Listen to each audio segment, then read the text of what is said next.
Marine mammals appear to be masters of the sea, perfectly suited to a life in the water. But really, they are the new kids in the sea. And just like anyone who moves into a new neighborhood, marine mammals face a lot of changes before they will really fit in. Fish are perfectly adapted to life in the sea. That's because they're locals. They've never lived anywhere else. They have gills to get oxygen out of the water and fins for propulsion. And they've developed a sixth sense, kind of like a built-in motion detector, which helps them get around even when it's dark or the water is murky. And fish are cold-blooded.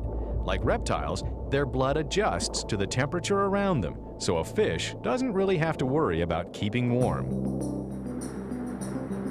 As newcomers, marine mammals face some major challenges to living in the sea.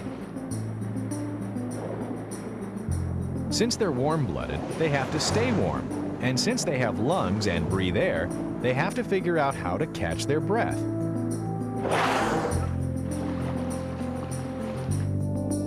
And although they have good eyesight, they don't have a sixth sense, like fish. So they have had to find a way to get around in the dark, or when the visibility isn't so good. And then they have to be fast and agile enough to catch a meal. Different marine mammals have developed different strategies to face these challenges, and they're probably still working on it. Seals and sea lions spend lots of time at the surface, breathing through big noses, more suited to air than water.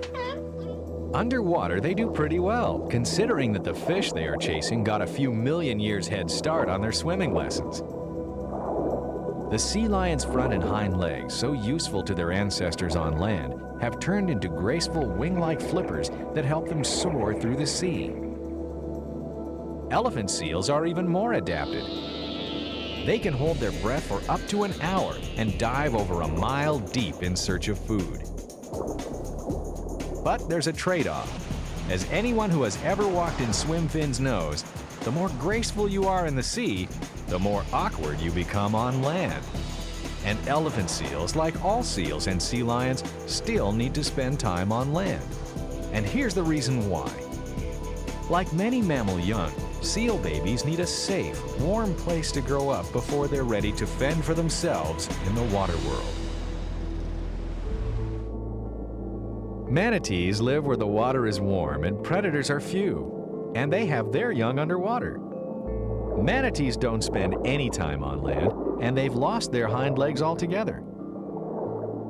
Instead, they have a large, flat tail and paddle-like arms for propulsion and steering. Dolphins have been in the sea a lot longer than manatees, and it shows. Over many thousands of generations, their nostrils have moved from the tip of their snout to the top of their heads. You can see the air bubbles rising from their nostrils. This adaptation allows dolphins to breathe without taking their heads and their eyes out of the water. And with so many sharks and killer whales around, that's important. Considering all these changes, you might wonder why any warm-blooded species would want to live in the ocean in the first place. The answer is food. Scientists believe that the ancestors of whales and other marine mammals simply followed their favorite food right to the source. It's like going out to dinner and deciding to live at the restaurant. And if your favorite restaurant were underwater, where things easily float, you wouldn't have to worry about weighing 50 tons. That's how whales got so big. The success of marine mammals proves that you don't have to be the same as everyone else to fit in.